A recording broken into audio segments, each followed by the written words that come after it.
So in today's video, I want to discuss Meghan, but I want to look at, and I'm inviting you all to come in the comments and give me your thoughts and opinions as to what it is about Meghan Markle and Prince Harry that you either like, which I know might be shocking to some people, or dislike. But also looking at the theme of why is it that we become so passionate about disliking someone, say, in the public eye, and sometimes we dislike them when there's no categorical proof of, in a sense, something they've done wrong, but we feel it and we sort of think it. So I'm going to talk about my side of things, but I'm inviting you all to come on and have your say on my channel, free from being trolled or attacked in how you think and feel about this. So if this is the type of channel for you where you want to understand the truth, understanding behavior, body language, and I use my many years experience in this field to get to the bottom of things, then this could be the channel for you. And so please think about subscribing, because it does tell YouTube that I'm a channel worth keeping. Also, please like the video, hype if there is an option to do so, because that also helps too. So as you're still here, welcome. Go grab your drink of choice, whatever that may be. Maybe you're delving into the eggnog already. And well, let's get into some tea with a little bit of therapeutic psychology.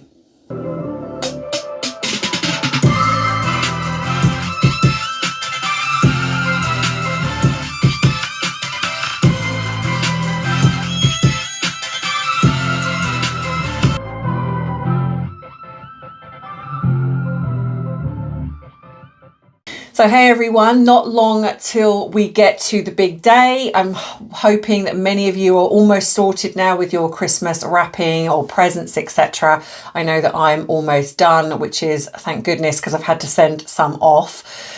So I was thinking about what to do in this video, and normally I'm sort of catching up on some of the things that Harry and Meghan have got up to, but with everything that's kind of gone on with her father, and I have discussed that in previous videos, I didn't sort of feel like I wanted to completely go over that again, because a lot of this has all been said and done before. So I was trying to think about what to talk about, and I thought, well, maybe it'd be interesting to look at what it is about, or revisit, because I have touched on this, but sort of revisit, given everything, in why I really do dislike Harry and Meghan, as opposed to, say, other people. What it is about them that really creates, I suppose, in a sense, a trigger for me. And I know that it does for a lot of you. So I kind of invite you to talk about this in the comments. What is it about these two that really, really trigger you? Was there a specific event? You know, a lot of people said they saw things in the engagement interview, but was there something specific that you hit that really created some anger and frustration within you? And the other thing as well is looking at that in comparison to other celebrities. It's interesting to me when I talk about people that sometimes we don't need credible evidence to decide we don't like somebody. We get a feeling, we are, you know, whether it's our intuition tells us something. And so I kind of want to look at that too. So starting with Harry and Meghan, because I suppose they are the sort of premise of this video. I think I can honestly say that I have never disliked a celebrity as much. You know, I'm trying to sort of look back at anyone that I have looked at in the public eye, and I genuinely, honestly do not believe that I have ever disliked somebody in the public eye as much as I dislike Harry and Meghan. And I think that that's curious for me, because I do try to not spend a lot of energy disliking somebody, because it's a waste of time in my opinion. And I'm not saying that I spend my days off thinking about them, because I generally don't. But when I talk about them on videos, or when I see some of the things that come up, there is this real sense of anger and frustration in how they conduct themselves. And if I'm looking at, say, so let's put Meghan to one side for a minute. So if I'm looking at Harry, I think my biggest thing with Harry is I am deeply, deeply disappointed in him. And I think it's not just him. I'm deeply disappointed in the royal family. Now, I'm not naive, and I know you are not naive either. And we know that the royal family are capable of covering things up because, the monarchy comes first. So if they're going to protect the monarchy and the family, of course, they're going to find a way to do that. And I don't think that we are dissimilar on a very, very smaller scale. If we protecting your family, say protecting your business, etc. Of course, you're going to do that. Now, would I do something illegal? No, but this is the royal family. So when I look at the way that they've protected Harry, because I am of the mindset that there is anything that Harry does, he was capable of before. He did not wake up one morning and just decide, even if it's after marrying Meghan, that I'm now going to be the most atrocious human being that I can possibly be. This is something that was in him all along. And if we look back, even in some of the videos that we saw, he's always come across as a little bit precocious, but that was forgiven because he was younger. And then, of course, the stuff that he did when he was in his early 20s, again, forgiven because most people just kept seeing this young boy walking behind a coffin that lost his mother in one of the most public ways possible. And yes, of course, that's going to have a detrimental effect on somebody, as much as it did for William. But for some reason, people still seem to focus on Harry more because he was younger. But there comes a point when, even if you're acting out and there's certain behaviours, etc., there comes a point as an adult where you take responsibility for yourself. You take responsibility for your own actions. It's not enough to keep saying, well, I'm like this because of my parents, or I'm like this because of a trauma that happened. Yes, certain things can lead you to where you are, but it doesn't mean that you get off scot-free because you've behaved a certain way because of a trauma or because of something that's happened to you to do with your parents. It just doesn't work that way. Taking accountability is actually very beneficial because it creates growth and it creates positive change, hopefully. So the fact that we have Harry continually almost like being stuck in the past, because he really is stuck in the past. And I've said before that I do believe he displays arrested development. Now I've watched Meghan, I actually do believe she kind of displays similarly arrested development because her actions are very immature. If you look at some of the things that she kind of does, it's very childlike. But the problem you have is that we can all be immature. I can do silly things. Like when I'm eating something I enjoy, I clap my hands, I get excited, I can be a little bit immature. But the difference is, one, I don't behave the way that she does in other areas. And I'm mature when I'm meant to be mature. It's like, I don't behave horribly to people, not as far as I'm aware. So with Harry, it's like, I do think he does have this arrested development. And I think that a lot of that was down to the drink and the drugs that he took when he was quite young, because what it can create your emotional development to kind of go into stasis. So if you start at, say, the age of 15, 16, and you use that as a coping mechanism, then a lot of your behavior as you grow in years kind of stays, your emotional development stays stuck in that sort of time frame, in a sense of like the 15, 16 years old. And that makes sense when you look at a lot of his behavior, even as a 40-year-old man. So I think, again, so a lot of things were forgiven with him. But of course, what's happened, as we know, is that as he's left the royal family, he's not got this protection anymore. And the royal family have enabled him, have made excuses for him, have allowed a lot of the things that he did to kind of either get squashed in the media, which is ironic given that Harry feels that he wasn't protected. I think it's the opposite. I think he was very protected. And so now we're seeing the real him. Now we're seeing Harry that has got no protection, has got no filter, in the sense of there isn't a royal family there that's saying, okay, like, we need to squash that story because they're being contacted of like, there's a story that's coming out about Harry. What do you want to do about it? So that's not there anymore. So now we're seeing the real him. And I think with Meghan, I think again, it's a very similar thing. I think she's always been this precocious, spoilt child, young girl, developing in up to where she is now. And I think again, her father enabled, cushioned, softened everything, didn't give her any accountability. And I think there was a lot of guilt, possibly due to the fact that her mother wasn't around a lot. So I think that being a single parent, and I do understand this, that sometimes we overcompensate because we don't want the child to feel that they're missing out on anything, or they don't want the child to feel sort of less loved in a sense. So I think that that is what Thomas Markle potentially did with her. Unfortunately, when you do that, when your children are young, you don't have that foresight to think, well, at some point they're going to turn their back on me and they're going to treat me appallingly, because I'm pretty sure if he did think that, then maybe he would be second guessing a lot of the things that he said and did back then. And I think that my reasoning for not liking Harry and Meghan actually isn't to do with sort of the things that they do within themselves, like the almost like trying to gain money wherever they possibly can. I mean, I don't like that, but I don't think it's particularly that I get angry with. It's how they treat their family. I think that is the one thing above anything else.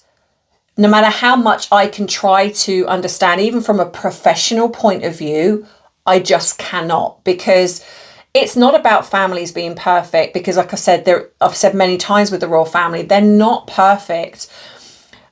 It's the fact that this is being played out so publicly. And I think when I put myself in a situation where, even if I was so angry at my mum and dad, so angry at anyone in my family, there is not a chance, no matter what it was, that I would then do the equivalent of then say, go on my YouTube channel, go on Facebook, Instagram, and badmouth them and say the most horrendous things about them, lie about them to create myself to be a victim.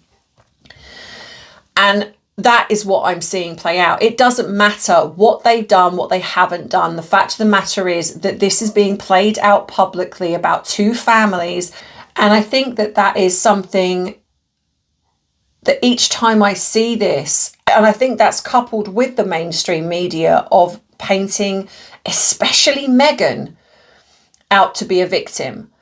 Now, when I've looked at this and assessed this, I truly do believe that Meghan is attempting to, and I've said this before, undermine the royal family, the British royal family. I think that she's almost trying to create something in America that is almost adjacent to it. Some weird form of royalty. I genuinely don't know, but it's very bizarre the way she behaves. Like, we know that Americans do not accept titles. Yes, they accept them when it's over as a state visit, but they don't accept titles. I mean, you fought a war, so you didn't have this. But here you have Meghan more so, being announced as the Duchess of Sussex, in a way, climbing the ladder to try and be someone that's so incredibly important. Her narcissism is so off the chart, off the planet even, that she genuinely thinks that she is more important than anybody else. And I even would garner that she still thinks that she's more important than the royal family even. So I think that she's attempting to create something over there, and she's aligning with people to try and do it. Now, of course, the rumours are resurfacing that she wants to work with the Kardashians. I don't know how that's going to work, but that's what we're seeing. So I think that it's coupled with those things. It's coupled with the fact that they consistently attack people, consistently play victim, consistently call people out for doing the things to them that they actually have done and still do to people. And yet the mainstream media seem to do nothing. So to me, whoever is backing the mainstream media that is sycophantic towards them, is that it's almost like they're all in this together. And the other thing as well is that it kind of scares me how somebody like Meghan can go from being nobody to manipulating and maneuvering her way through a social circle. Because let's look at the fact that she was nobody. She was literally in Suits, that was it, not even as a main character. Nobody was interested in her. Nobody knew who she was. Somehow this woman infiltrated and managed to snag Harry through manipulation, in my opinion, maneuver her way into one of the most prolific, famous families in the world, which is the British royal family, and has now got this platform so huge that there probably isn't a person on the planet that does not know Meghan Markle. Now, it's not in the best way, because I'm saying she's not well liked, and most people, I think, in Hollywood see through her and see what she's doing.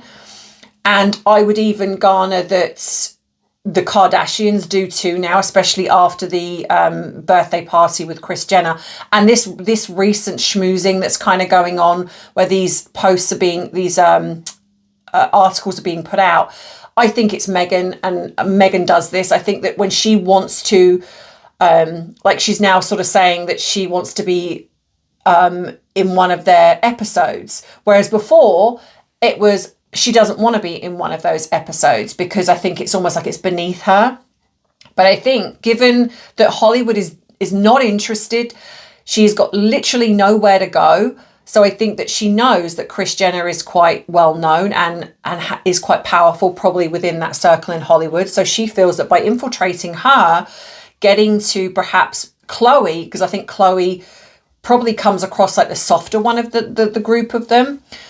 But yeah, so I think that that's exactly what she's doing. And this is why I feel so passionate about wanting to keep talking about them, because it isn't fun. It isn't fun talking about them. And I know that sometimes I do my sarcasm and people love that. And to be fair, actually, I do quite like doing that. But it isn't fun, because I feel so frustrated with both of them, her mainly, but also frustrated with the fact that the mainstream media, who seem to cherry pick who they go after, have never once gone after her for the fake pregnancies, for the alleged children, for the way that she's behaved, which is so obvious to the rest of us.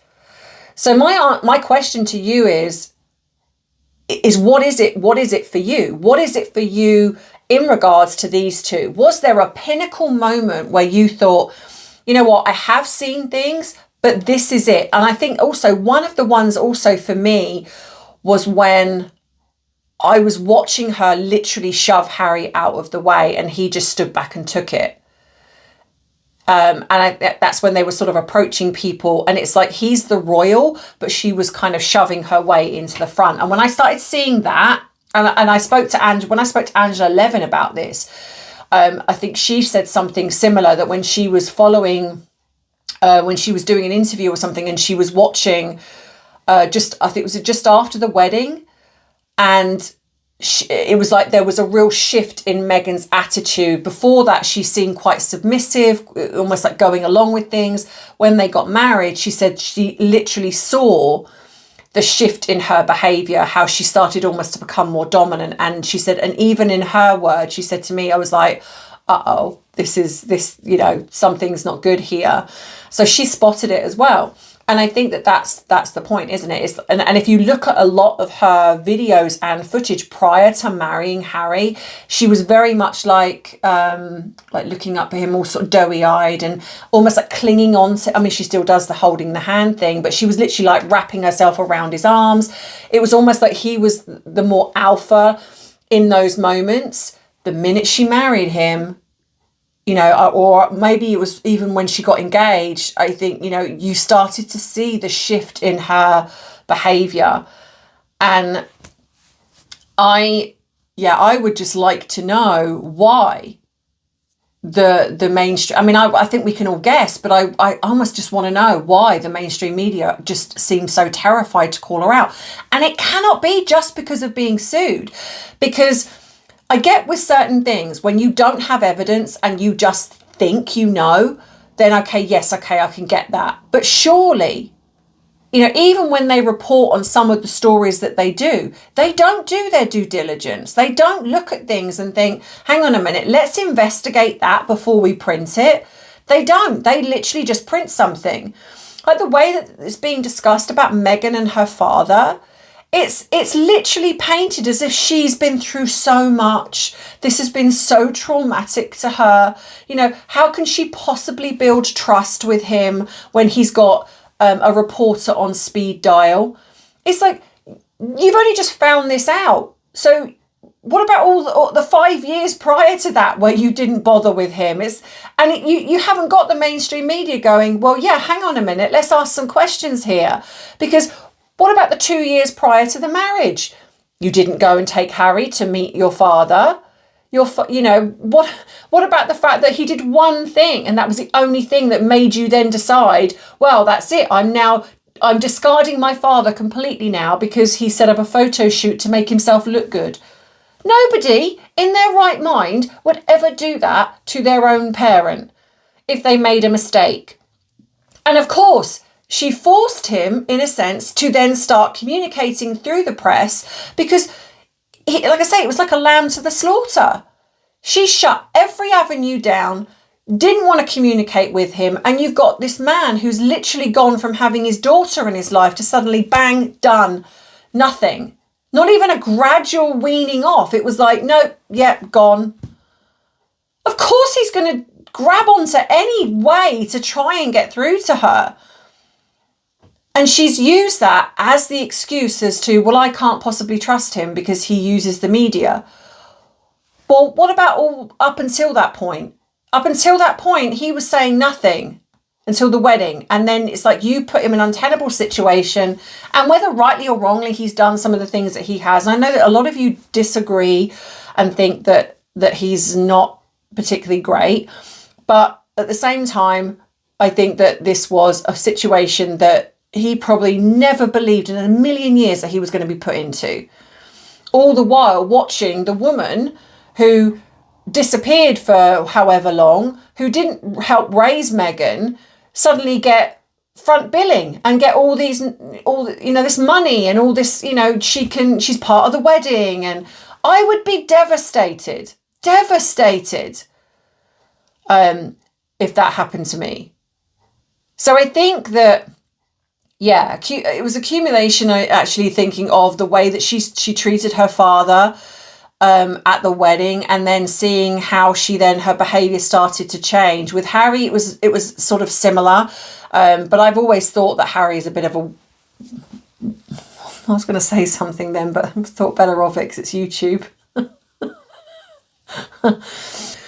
So yeah, so let me know what you kind of think. I want you to have your say and let me know what it is about these two. What was it? And I know it's not just about when you first thought of something, but when was there something that you thought, wow, that's so out of order, what they're both doing, or what she's doing or he's doing, because I'd be really interested to know why you kind of feel the way you do. And if there's anyone watching this that actually really likes Meghan, then yeah, let me know why, because I just don't see it. Just a reminder to please like the video, subscribe to the channel if you haven't already, hype the video if there is an option to do so. I don't know why sometimes there is no hype option. YouTube just seems to have its own rules when it comes to channels. Sometimes you can hype, sometimes you can't. Even though I meet the criteria for hyping with every video, There is some reason YouTube just doesn't like. But if it's there, then please, please do. If you want any links to anything, go to the description box of every single video. It's all there. The platforms I'm on, you can treat me to a cup of coffee. If you want to support the free therapy program, you can become a member. You can buy my bubble merchandise, which will be changing in the new year. So if you want to go on and get anything that's on there now, go and get it, because it will be gone in the new year. Any of that stuff will be going. So if you want to buy something from my Amazon wish list, because again, some people are emailing me asking for my address. I have a PO box that is there. It is active. You can send me a Christmas card, which I would love if you sent a Christmas card through the post. The PO box is there. There's lots to choose from as well. Yeah, so everything you need, all of the links, everything is in the description box below. So all you need to do is just click on the 3 dots and it will bring it down, and you can see everything. Right. So the other thing I also want to talk about is when I've done videos before on, say, I briefly touched on, say, the Blake Lively and Justin Baldoni thing, and I got a lot of people that were very negative towards Blake Lively. And look, I am never going to be someone to say that you are not entitled to an opinion. This is a space where I absolutely do feel that you are 100% entitled to your opinion. But I'd be interested to understand, why is it, and not just specifically, say, Blake Lively and Justin Baldoni, but say other celebrities. If you're looking at a celebrity, you know, when you look at celebrities you don't like, why? What is it about certain people that rub you up the wrong way? And if you can give me examples in the comments, I'll be really interested, because this is something that I see on social media so often. Like at the moment, there is obviously this sort of debate that's going on between Candace Owens and Erica Kirk. A lot of people are for Erica, a lot of people are for Candace. And look, at the end of the day, people are entitled to think what they feel. I have my own thoughts and opinions. But sometimes I will be honest and say that I struggle to think about bringing those opinions here, because what I have found in the past, not recently, but what I've found in the past is when I talk about somebody, like, you know me to talk about Harry and Meghan, and I will get people that follow me and they are not fans of Meghan and Harry, so they will support that. But the minute I talk about something that goes against what they believe, regardless of the fact that I have that they believe what I'm saying or side with what I'm saying in regards to Harry and Meghan, I will see in the comments, very disappointed in you. You are, you know, I'm a big fan of yours, with how you talk about Harry and Meghan, but the fact that I now see that you support this situation, I'm unsubscribing. Now, again, I am not saying that people don't have the right to do that, but I'm just interested why. Because, and I'll give you an example. When that situation happened with Charlie Kirk, I put out a statement that literally stated, I may not always agree with him, but I do agree with his right to talk about things and not have his life taken for it. You know, we should be able to discuss things without the fear of violence. And I did this in a way because I felt that that was kind of a neutral way to say that I don't always agree with somebody, but I think that we should all agree that that type of situation is not okay. Never expected in a million years anybody that supported me to come on my channel and say and tell me how disappointed they were, and in a way almost take it out of context. But I'm just curious as to why people can feel that way. Why do you feel that if you can support a person, why is it that you cannot just sometimes think to yourself, because I don't always agree with my friends. Like I have very good friends and we have debates. And there are times when I will say to my friends, yeah, I don't agree with that. I don't align with that. But I don't stop being friends with them because they have said something that I don't agree with.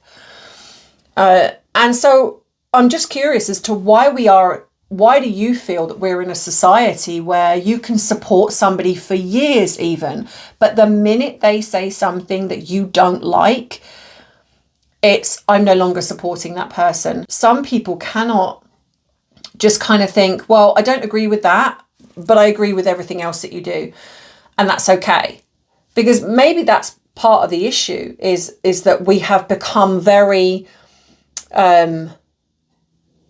almost like black and white in a sense. There's no grey area anymore. And I just think it's missing a huge opportunity to have this kind of discussion. And so I'd be really interested to understand, why is it that when we see certain people, we just have this reaction? So yeah, I'm just interested in people's thought process, really. It's not about right, wrong. Like I've said, you are absolutely all entitled to how you feel, no matter which way you come to it. But I'm just interested in why. I like to understand the way people think. And so if you can, drop in the comments your thoughts about Harry and Meghan, like I've said, and thoughts about something else and why you might feel the way you do. I would be very interested. So thank you. So that being said, I know slightly different, but yeah, it was something that was interesting to me, and I just felt that I wanted to almost like have that discussion point with you guys. And I'd be very intrigued to see what you write in the comments.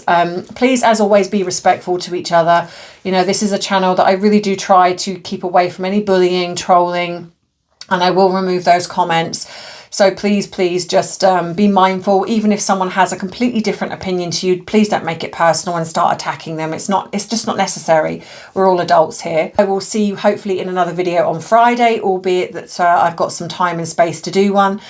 And if you have anything in the comments that you would like me to discuss, because I'm still aware that I haven't discussed the boy, and I will be doing that. So if there's nothing else, that will probably be the video that's coming. Here is another picture that's been sent to me. Keep sending them in between now and Christmas, and I'll hopefully get these up as much as possible. The email is going across the bottom. Okay, so I'll see you soon, guys. And as always, I love you, I appreciate you, but most of all, I respect you. Take care. Bye-bye. Mwah.